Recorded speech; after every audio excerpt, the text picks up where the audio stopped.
Hello friends and wine enthusiasts, and welcome to the Wine Cellar. My name is Dawn. And I'm Sabrina. Today we are going to review white blends. I know we covered red blends, so there is a such thing as white blends. So we have the wines here before you today.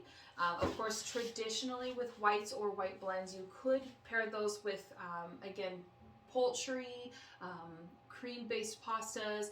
Even if they're on the sweeter side, like we might taste some today, you could do that with maybe a vanilla cake or some kind of fun desserts like that, just so that way, again, it helps complement but not over compensate for. So with that being said, I think, Where are we starting? we should start. Yes, I want to start us here with the white Bordeaux. Of course, it is going to be from France. So with that being said, I will put that here in front. It's beautiful here. The name of this one is I should have looked at this again, Belingard. With that being said, this is a white blend because it does have 3 different grapes in there. It is the Sauvignon Blanc, the white grape, of course, the Semillon grape. That grape is also from France, and that will pull a little more on the more sweet, but also sometimes it is on the dry side as well. So it kind of just depends on how aggressive or bold it is, as far as if it's the majority or it's a small hint. And then lastly, it is the Muscadet, that also is from France, and it's going to be a little more on the raisiny kind of side. So definitely excited to pour this little guy. How much alcohol content? Yes, so this one is going to be, alcohol content is 13.5% on the back of the bottle. Of course, if you guys wanted to pick this up, it will give you some fun notes. Sorry, the writing is very small. It is going to be...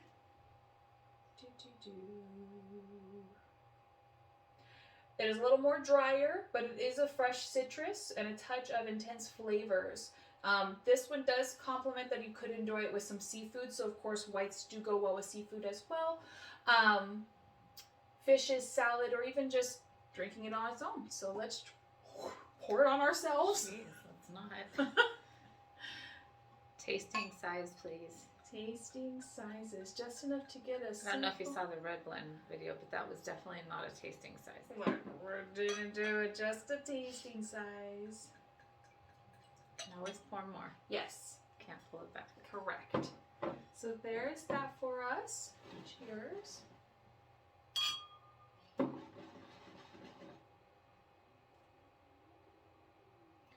don't know if you can see this. You might not be able to just because it's white. It's very white. It is almost water clear. It has a very little tinge of gold in there. Yeah, and those legs aren't super, they're fast. It's bold on the nose. They're fast, but it's definitely like coming all down as one as opposed to individual legs. So that's very fun and interesting. It's bold on the nose. Very citrus. Almost smells like a Riesling. Ready?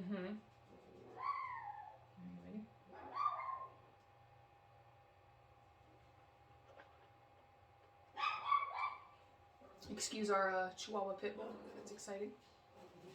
That is a little drier than I was anticipating, but ooh, I like that. I was expecting, because the tropicalness of the front, like that citrus tropical, I was expecting it to be more sweeter, but that wasn't shabby at all. It's not very fruit forward, but I feel like it's just fruit forward enough to offset the bold smell. Yes, it's almost like when they say citrus on this one, for me, it does taste a little more on that like lemon,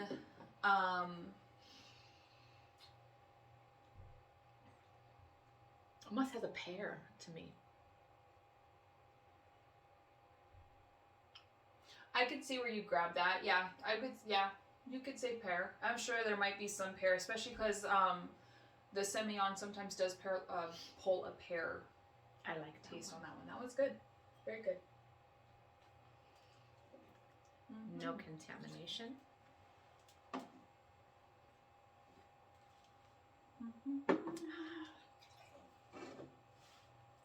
All right.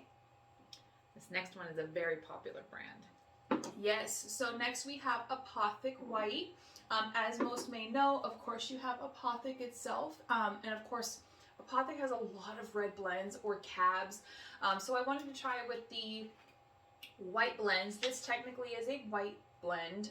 It does have its secrets. They didn't want to share what their varietals were. That's okay.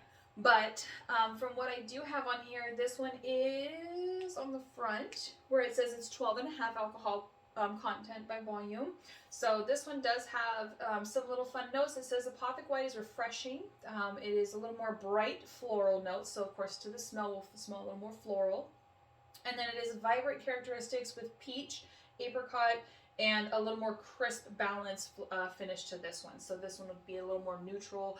Hopefully the peach and apricot is going to be sweeter.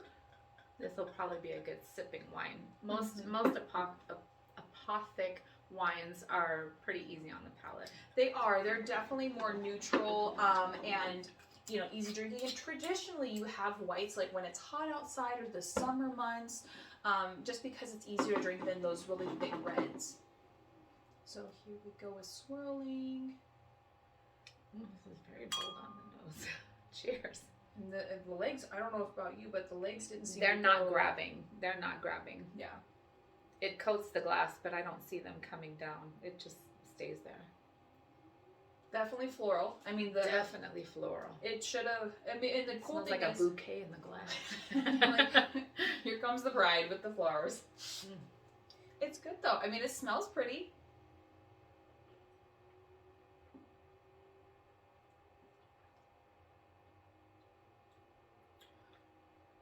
Very fruit forward. Are you tinging? The little. No twitching? No. It's smooth, but you're right, it is very, very fruit forward. Almost like it tastes a lot better than it smells. It does. And I would really say that if folks were trying to get into white wines or wines in general, this could probably be a really great first, because it's not sweet like Moscato. It's just fruit forward, but there's not a bunch of sugar in this. But it's a balanced fruit. It's not overpowering. Mm-hmm. And it's very smooth. It's very easy tasting. I could see that just sitting by the pool, absolutely, reading a book, watching a movie. Absolutely. But that is typical of Apothic wines. They are generally more just palatable. An easygoing, you can bring it for any occasion kind of thing. So absolutely, they didn't disappoint. I haven't tried. I haven't tried any of these wines. Have you? Okay, I've only had two versions of the Ménage à Trois. It's the reds, but I haven't had any of the white stuff from Ménage à Trois. These are all brand new to us, so you're getting honest reactions. Yes. Here on this one. I have had something with a Semillon grain before, but that was when it was just Sauvignon Blanc and Semillon, and I was like, ooh, it's very I like that. Okay, now going from that to that, which one do you like better? I think honestly that would depend on what we're tasting. If I'm sorry, I got a little more water left. Don't mind us if we eat in between tastings. We have all kinds of fun little charcuterie things behind the Apothic. We've got chocolates, cashews, cranberries, more cranberry, chocolate covered cranberries, ham, Gouda and cheddar, sharp cheddar cheese, and then buttered crackers. It's exciting, just to nibble on. So I would say it depends on what I'm doing. If I am making like a dinner, I think that would be really delicious, especially because we popped these bad guys probably about 10 minutes ago into the freezer and then just brought them out just so we had them chilled. Right. I would say as I'm making dinner, I would think that would be delicious and keep that in the fridge and let it really, really get cold, but open it up maybe a little sooner. I think that's why it was just a little tannic and dry. Well, and this is a little more fuller bodied than this one. So I would say it depends on obviously the occasion too. If you're bringing it to a party where you want to please the masses, this is going to do this. If you want a little more sophistication with the wine that you're presenting to somebody, or you just want a little more full-bodied wine at the house when you're cooking dinner, this is definitely probably the better option of the two. Absolutely. All right, what's next? Ménage à Trois. This is their exotic blend. Now this one, I have all kinds of fun details on the back, but here is the Ménage à Trois blend. Get a nice little look of the label. So this one is the 2020, of course, it's from California. So of course, backtracking, I apologize. This is from France because it's a white Bordeaux. Bordeaux's are really delicious. The reds will do a whole tasting on those too. They're fantastic. Apothic is from, I want to say, California as well. Oh, I might be lying. Sometimes I'm a liar. Hold on. Can you see? It is from, Cali. Yes, I'm not lying. Modesto. Not lying. This one, Menage a Trois, does say, of course, right here in big bold, is from California. This one is going to be a blend of Chardonnay, Moscato, and Chenin Blanc. Of course, I've referenced Chenin Blanc a few times. Very excited for you to try more Chenin Blanc. I personally love it. Do they give the percentages or no? It does not give percentages. But this one is going to be a little more on the lush tropical side. So for the Moscato, Chardonnay, it's probably pulling from that. Citrus is going to be coming from the Chenin Blanc. And then, of course, it says the Menage a Trois Exotic is a pure paradise. Oh, take me to paradise. I sure will. And this one is 13.5% alcohol content. So not too shabby. Glug, glug, glug. They're not even that big of tasty. Here you go. You're welcome. Okay. Post that back up there. I'm very excited. Chardonnay traditionally is very oaky and citrusy. What I smell immediately is oak. Really?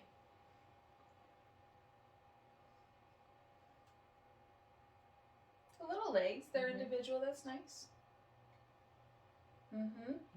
You got the oak, the traditional Moscato sweetness smell. I can kind of smell that, like as if I'm going to pop open a Stella Rosa.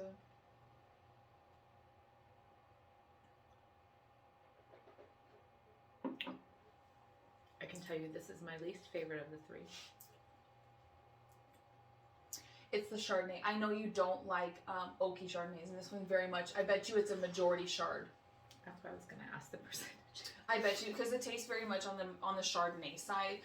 So of course, those that do love Chardonnays, you know they go from unoaked, where they're in aluminum, titanium, one of my metals. I apologize. I will clarify that in the comments below. But they're not in oak barrels, and then it does get their fermentation process where they do go ahead and make the wines. Then you go to single barrel or like one time oaked, double oaked, things like that. This definitely is like a majority of Chardonnay, where it's a little butterier. It is on the oaky side. No. It is not. The Moscato is a splash. I mean, it's like, it's on the nose, but it's not super I expected sweet. it to be sweeter because of the Moscato, and I tasted none of the Moscato. No. I tasted very forward Chardonnay flavor. Very forward. And when you start to have some Chenin Blancs, like when we do a Chenin Blanc one, I'm excited for that. It's going to be very palatable. It's right, it lives right in the neutral spot. It's not sweet, it's not dry, it's not oaked. It's just a beautiful dinner white wine. Every time I've recommended it, folks come back and they're like, oh my god, I absolutely love this, because it's super neutral. Okay, so we've discussed the differences between this one. So now, would you take that to anything, or would you stick with these two? You know, if I knew I was going somewhere that someone loved a good Chardonnay, I would, because it is very Chardonnay based. And at that point, that's kind of, everybody's palates is different. And if they like what they like, then absolutely, why not? Why not? But with that being said, if you're more on the doesn't like oaky, absolutely. Now that we know, we know. And in the wise words of Biggie Smalls, if you don't know, now you know. But this one wasn't shabby. I mean, I would drink it. I mean, I'll finish my sample. I'll let this one come home with me, because I know you won't drink it. Right. But it's not bad. It's just very Chardonnay forward. That's all. It's probably a 70% if they had their breakdown. I bet you it's like a 70. Okay. I accept that. I think that might be fun at a pool party if somebody was making like a sangria. I think that would be fun. But that is not a wine that I would sit down and sip. Yeah. I could probably palate it if I had like some shrimp kebabs or maybe a nice Caesar salad. I could probably drink that and not have that punch in the face from Chardonnay that it gives me. That's just my taste buds. Yeah. But as far as sitting down, any occasion, birthday, housewarming, reading a book, out by the fire pit, these two are going to be much more tolerable without food. That's my opinion. Yeah, that's Chardonnay.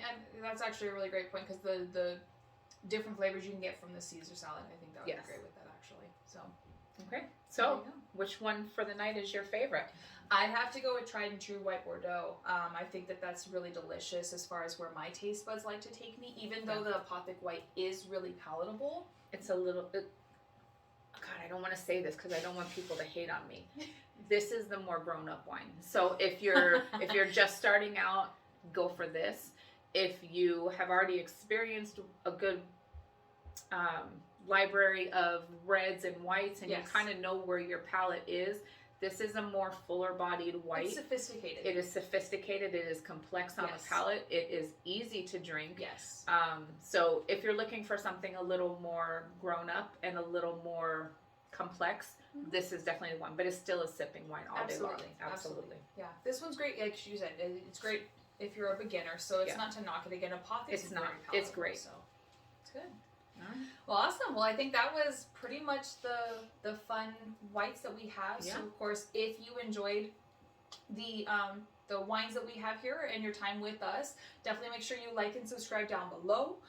If you have any comments, questions, concerns, or suggestions, even with that, we're definitely open for any kind of suggestions on this versus that. I know that we have had red blends now and then Pinot Noirs now. So let us know what you guys might want to see next. Of course, we'll just keep them coming. But if you were too scared to try something or now you want to get some reviews, absolutely. Do you know the price points on these? I feel like that's something that's important for too. sure. It very much is.